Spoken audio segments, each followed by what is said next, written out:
Le cercle RH pour débattre, le débat d'actu. Alors, on a choisi un thème qui, évidemment, est au cœur de l'actualité parce que c'est la relation des entreprises avec leur environnement. Et l'environnement, vous l'aurez compris, est politique. Budget 2026, passage en force avec un 49.3. Rappelons que le Premier ministre avait juré la main sur le cœur que tout se ferait dans la négociation, dans la douceur et la souplesse pour aboutir à un 49.3 qui semble, et on va en parler, déplaire aux entreprises, alors qu'elles soient petites, moyennes, intermédiaires ou très grandes. Ce budget ne passe pas et semble et risque d'avoir des impacts sur notre économie réelle. Emmanuelle Barbara, ravi de vous accueillir. C'est un vrai plaisir de vous retrouver. Avocate spécialiste en droit du travail et de la sécurité sociale parmi vos expertises. Vous êtes associé senior chez Auguste de Bouzy.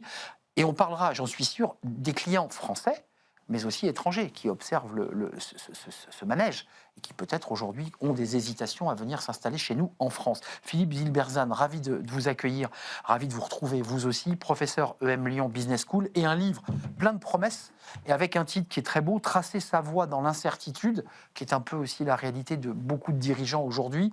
Les 8 règles de votre création ultime, Diathéno. Je commence par vous, puisque vous observez, vous écrivez beaucoup sur les réseaux sociaux, dans des tribunes. Comment vous regardez la situation dans laquelle nous sommes? Cette espèce de dichotomie entre une classe politique dont on ne comprend plus rien et des entreprises qui disent, nous attendez, on a besoin de continuer à avoir le cap, de continuer à créer de la richesse. Comment vous regardez la situation dans laquelle nous sommes? Alors, du point de vue des entreprises, effectivement, c'est très difficile, puisque normalement, l'État doit, autant que possible, offrir un certain cadre pour réduire l'incertitude. Et là, depuis quelques mois, quelques années, c'est le contraire. C'est-à-dire que l'État devient un facteur d'incertitude. Alors, il y a des tas de raisons historiques, mais effectivement, ça rajoute à l'incertitude naturelle du monde qui était déjà très forte, et donc, effectivement, qui complique considérablement la tâche. Alors, pas juste des grandes entreprises, mais c'est encore plus difficile pour les petites entreprises qui peuvent encore moins amortir ce type de choc et qui sont soumis à des allers-retours et effectivement beaucoup d'incertitudes. On n'est pas une émission politique, Emmanuel Barbara, mais il faut quand même resituer les enjeux, c'est-à-dire qu'il y a eu une négociation, un deal que tout le monde a observé, mezzo voce, dans les coulisses de Matignon, entre les socialistes qui ont réussi à avoir un certain nombre d'acquis sociaux, comme ils le disent, qui fait qu'aujourd'hui, ce budget ne sera pas censuré par les socialistes. In fine, on a Patrick Martin qui dit qu'il s'alarme d'une France de jeunes sans emploi, sans formation, ni études, 1,4 million, tout en pointant les effets négatifs. C'est un exemple de la suppression, de la limitation de l'alternance. Comment vous regardez le monde dans lequel nous vivons, là, ici en France, et je dirais la France dans le monde? Je crois qu'il y a 3 séries d'observations rapides qu'il faut faire lorsqu'on ne fait pas de la politique. C'est pas mon métier, mais nécessairement, quand on fait mon métier, on en fait. De la même façon premier argument, que les organisations patronales, au premier chef desquelles le MEDEF, Vitupère, à juste titre, il fait en quelque sorte son boulot pour aller expliquer que l'environnement qu'on leur a mitonné cette année pour une seconde année aux entreprises, aux plus grandes, mais pas uniquement, est susceptible de créer des effets néfastes sur l'économie. Donc, il a beau dire qu'il ne fait pas de politique, mais il en fait nécessairement. Et d'ailleurs, l'entreprise est un objet politique. Le second argument qui me vient à l'esprit à ce stade, c'est que dans le fond, comment dirais-je, ce budget bric-à-brac, Frankenstein, peu importe la terminologie qu'on lui a trouvée, fait de briquet de broc, mais aussi effectivement d'une inflexion donnée aux socialistes pour éviter la censure, traduit dans le fond la question qu'il nous faudra un jour régler, qui est la manière dont on gère ou dont on modifie notre modèle social. Parce que dans le fond, c'est l'illustration là pour le coup, d'un penchant côté social, dépenses sociales, etc. Et donc moins regardant sur les économies et sur qui paye, enfin plutôt ceux qui sont riches. Avec un déficit à 5%, on y reviendra. Par surcroît, qui est quand même un détail de l'histoire. Mais il n'empêche que le sous-jacent, c'est quand même le point de savoir vers où et vers quoi notre modèle social va tendre, puisqu'il est là adossé manifestement à, en quelque sorte, une approche assez ancien régime quand même. Mais c'est intéressant de voir que cette conversation devra s'illustrer. Et enfin, troisième point, c'est l'argument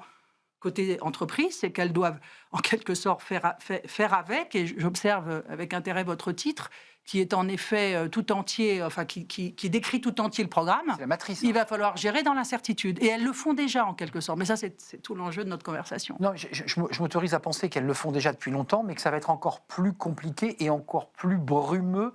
La brume est encore plus épaisse. Aujourd'hui, c'est quoi l'enjeu pour les entreprises? C'est de se dépluguer doucement du politique, parce qu'on voit beaucoup d'entrepreneurs aujourd'hui, soit ils hurlent, ils sont en colère, ou d'autres qui disent, mais après tout, on n'a plus besoin du politique, on continue, nous, à développer notre valeur, à s'occuper de nos salariés, à créer à l'intérieur de nos entreprises une forme de micro-modèle social de bien-être, et qu'après tout, le politique peut continuer à dériver comme une sorte de plaque comme ça qui partit. Est-ce que vous avez ce sentiment-là? Alors, il y a beaucoup de gens qui disent que l'entreprise, c'est le dernier truc qui marche en France. Mais ouais. C'est un peu excessif. Cela dit, on ne peut pas se dépluguer du politique. L'entreprise, elle existe dans une société. Et donc, l'entrepreneur, quelles que soient ses opinions politiques, il est dans une réalité politique. Donc soumis aux politiques. Oui, bien sûr, puisqu'on est dans un régime, effectivement, qui a une base politique. Ça, c'est vrai de tout État. Donc, on ne peut pas juste dire, bon, je ne comprends plus rien à la politique, ça n'a plus de sens, donc je ne m'en occupe plus. Elle s'occupera de vous de toute façon. Ça, c'est bien vrai. Donc, il y a un problème à résoudre. Et effectivement, on voit bien, alors, ce n'est pas de moi, je crois que c'était Gramsci qui avait dit ça. Exactement, Voilà. c'est Gramsci. Et donc, on ne peut pas y échapper. Donc, on voit bien que là, ces rafistolages se font. Alors, je crois qu'il y a un chef d'entreprise qui disait récemment, pour maintenir ce qui ne marche pas, on sacrifie ce qui marche. C'est aussi l'enjeu, mais on ne peut pas s'en affranchir. Donc, ça veut dire que ces questions-là devront être réglées. Alors, je précise quand même que dans le rafistolage et dans la communication gouvernementale, parce qu'il faut quand même préciser qu'il y a tout ça, il y a un emballage, il y avait 440 entreprises qui allaient être victimes de cette surtaxe. Et le Premier ministre explique, je vous le soumets, Emmanuel Barbara, qu'on ne touchera qu'à 300 entreprises et qu'on ne touchera pas aux ETI. C'est quoi? C'est de la communication politique, c'est de l'emballage, c'est de l'enfumage, où il y a quand même l'idée de ne pas toucher à l'industrie. Comment vous observez cette manière de communiquer, on peut le dire? Bon, il y a nécessairement, on voit bien que là, c'est les effets d'une communication qu'on a voulu rendre la plus acceptable possible, en faisant valoir que l'on sauve en quelque sorte de cette surtaxe qui devait être 140 entreprises, donc. réduite. Enfin bref, on les sauve. On sauve ces ETI. Mais comme le faisait immédiatement valoir le MEDEF et d'autres chefs d'entreprise, c'est que cela a néanmoins un impact, puisque les grandes entreprises sont quand même des animatrices, si je puis dire, sur le terrain, Oui. et que les budgets dont on voit qu'ils sont resserrés année après année, tous les budgets, sous-traitance et autres investissements, sur ceux qui il y a des incidences qui sont manifestes. Donc évidemment, ça ne frappe pas de plein fouet, en effet, l'ETI, bravo. Et ça, j'allais dire, tant mieux, il ne faut quand même pas non plus... voilà, il ne faut pas être encore plus pessimiste que ça ne l'est. On a sauvé 100 entreprises. 140. Je retire le lien, le cordon ombilical naturel du politique sur l'entreprise. Elle vote les lois, elle décide de la fiscalité, bien sûr. Mais on entend quand même des chefs d'entreprise qui disent, après tout, chez nous, regardez, on arrive à trouver un équilibre, on fait de la parentalité, on crée un juste équilibre, on n'a pas de conflit, on ne se tape pas dessus, on construit de la valeur et de la richesse. C'est formidable. Et c'est vrai. Et c'est extraordinaire, ça. Et ça, il faut le souligner, le saluer, et finalement voir au travers de la stratégie qui sert une stratégie économique et de marché, et de business, etc., évidemment. Mais cette stratégie qui consiste pour l'entreprise de prendre, en quelque sorte, je vais dire, à sa charge, c'est aussi à sa charge, Oui. tout un ensemble, Exactement. tout un écosystème d'ordre social pour répondre aux problématiques de ses propres salariés. Pour même réparer, c'est presque. clairement, oui, alors c'est pour réparer, mais aussi, je suis un peu plus perfide que vous, si vous me permettez. Allez-y. Je crains que ce ne soit néanmoins une inflexion imprimée depuis le début de ce siècle vers un transfert de charges dit ou pas dit, explicite ou non, comme on dirait plus joliment, On va le vers laisser les à entreprises. Donc, on est en train de voir l'entreprise-providence surgir avec ses petits pieds, placée aussi sous les foudres d'une institution judiciaire qui peut également, de son côté, trouver matière à expliquer qu'il vaut mieux faire ainsi. Mais ce que dit Patrick Martin sur les 1,4 million de jeunes, les NEET, pour ce mot impropre, c'est pointer du doigt un modèle social onéreux qui ne répond pas à l'accueil de ces jeunes qui se retrouvent sans diplôme, sans scolarité et qui a un coût social colossal. C'est ce que dit le patron du MEDEF. Il dit, après tout, si le modèle social était aussi puissant, il réglerait ce problème. Visiblement, non. On en est où? Vous qui portez le sujet sur l'incertitude, quand vous avez écrit ce livre, vous n'aviez pas imaginé tout ce qui allait se passer et votre visite en plateau ici aujourd'hui. La réalité dépasse la fiction. C'est ça, vous êtes dépassé par votre titre là. Bien sûr. Oui, et alors encore une fois, ce qu'on oublie, alors effectivement, on aurait sauvé 140 entreprises, mais moi je le vois sur le terrain aujourd'hui, les multiples annulations de petits contrats d'indépendants, etc., font des dégâts terribles. Et c'est pas juste parce que les impôts vont augmenter, c'est cette incertitude-là, ces allers-retours. On voit bien par exemple l'effort considérable qui a été fait sur l'apprentissage ces dernières années, et puis tout d'un coup, on arrête terminé. de façon extrêmement brutale. Moi, je pense par exemple, alors je prêche un peu pour ma paroisse, une école qui s'investit dans un modèle d'apprentissage qui est extrêmement intéressant, pendant des années, ça nécessite de refondre des programmes, etc. Et puis là, on nous dit, ah ben non, c'est fini. Alors, ça sera que pour certaines entreprises. Mais en fait, on ne sait pas vraiment. Et là, on est en train de préparer les années prochaines. Comment on fait concrètement pour faire... Et ça, c'est une multitude de conséquences qui ne sont pas forcément très visibles là maintenant et pas de façon massive. C'est à bas bruit. Mais c'est à bas bruit, mais c'est un impact considérable. Mais sur le plan international, parce que vous êtes une experte des questions françaises, mais vous avez des clients internationaux qui viennent vous interroger, qui vous posent des questions sur notre modèle, qui s'interrogent sur le droit social, enfin tous les sujets. La classique. La classique. L'avocat est interpellé sur ces sujets. Combien ça coûte? Combien ça coûte? Qu'est-ce qu'ils vous disent aujourd'hui? Moi, je vois ça de loin, j'attends un peu pour investir. Je pense que la France est plus le bon pays. Pourtant, c'était un pays qui, il y a encore quelques années, était le pays où on avait envie de venir s'installer. Oui, mais d'ailleurs, vous avez observé qu'il y a eu de certaines fluctuations importantes en matière d'investissement en France ces dernières années. Donc, c'est clair.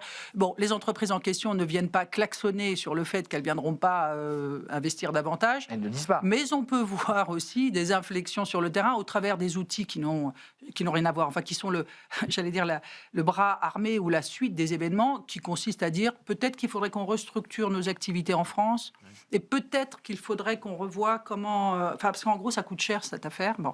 Et là, ça nous fait tomber dans un autre registre, qui est le registre, évidemment, des restructurations et des conditions légales pour mettre en place un PSE qui soit conforme. Donc, et c'est du chômage qui progresse. Mais bien sûr, enfin, je veux dire, c'est son cortège, et c'est vrai aussi des entreprises françaises. Tout ça est un cortège tellement attendu. On l'a quand même vécu de manière donc on la connaît, l'histoire. cyclique. On la connaît, l'histoire. Non, l'histoire, elle est écrite sur le tableau, etc. La seule chose... J'ai envie de mettre un tout petit éclat de lumière dans cela, c'est que il faut aussi saluer non seulement les efforts que sur le terrain, certaines entreprises qui ont peut-être davantage de débouchés ou qui n'ont pas vu une atténuation de leur carnet de commandes cette année en 25, parce que là, quand même, si on regarde les résultats de BPI France fin novembre, il y a un grand nombre de PME, TPE qui ont souffert, mais certaines d'entre elles ne souffrent pas, et ne souffrant pas, ce qui est intéressant, c'est de voir pour celles-ci, et il y en a quand même quelques-unes, hein, et notamment qui voient les perspectives 26 comme, pourquoi pas, convenables, et bien elles intègrent totalement ce dont on parlait, c'est-à-dire l'idée de faire attention et de porter une attention plus appuyée justement au personnel et dans les variables d'ajustement. Un CARE qui bascule de l'État vers une entreprise. Et ça, je trouve ça intéressant parce que ça participe de la gestion dans l'incertitude, puisque au niveau de l'individu, lui aussi, il vit dans l'incertitude, c'est QFD, et l'incertitude... D'où le modèle social à revoir. Puisque, évidemment, si on compense par l'entreprise, il faut que le modèle se réduise un peu. Il faut organiser la coquille de noix pour chacun. De facto, effectivement, puisque l'État est de moins en moins capable de répondre à ça. Il y a un transfert vers les entreprises. Alors, le prélèvement obligatoire est resté le même, je précise. Alors, voilà, il ne diminue pas même. Donc, alors ça souligne, et moi je le vois aussi beaucoup, le grand dynamisme des entreprises françaises sur le terrain, des petites entreprises qui sont extrêmement dynamiques. J'en ai visité une récemment qui exporte dans le monde entier, etc. Donc ce dynamisme, il est là. Mais c'est vrai que ce sont des coûts supplémentaires. Et encore une fois, on parlait des investisseurs étrangers. C'est pas tellement combien ça va coûter, je sais même pas dire combien ça va coûter. On sait pas. Je sais même pas si je vais pouvoir faire un plan de licenciement, etc. Je peux même pas me projeter puisque de toute façon ça change presque toutes les nuits à l'Assemblée nationale et puis tout va être mis en question en 2027, etc., etc. Et vous allez revenir parce que c'est frustrant. J'ai tellement envie de poursuivre cette émission avec vous parce que on s'est dit beaucoup de choses. On est tous un peu dans l'incertitude. C'est vrai pour les chefs d'entreprise, c'est vrai pour les collaborateurs qui se disent mais on va où? À quelle sauce on va être mangé dans un contexte international dont on n'a pas eu le temps de parler, qui vient évidemment déréguler et qui crée de l'incertitude. Tracer sa voie dans l'incertitude, c'est l'œuvre singulière et joyeuse d'une vie pleinement accomplie. Ce sont les derniers mots de la 4e de couve. Je voulais qu'on mette un petit peu de joie. Voilà, la vie est là. continuons à avancer et à vivre malgré tout. Merci à vous, Emmanuelle Barbara, avocate spécialiste en droit du travail, en droit de la Sécu chez Senior, chez Auguste Debouzy, et puis Philippe Zilberzan, vous êtes professeur, écrivain, avec ce dernier livre chez Diathéno, Les 8 règles de votre création ultime. C'est messianique ce livre. Merci à vous deux. Merci. On tourne une page, c'est Fenêtre sur l'emploi et on termine notre émission.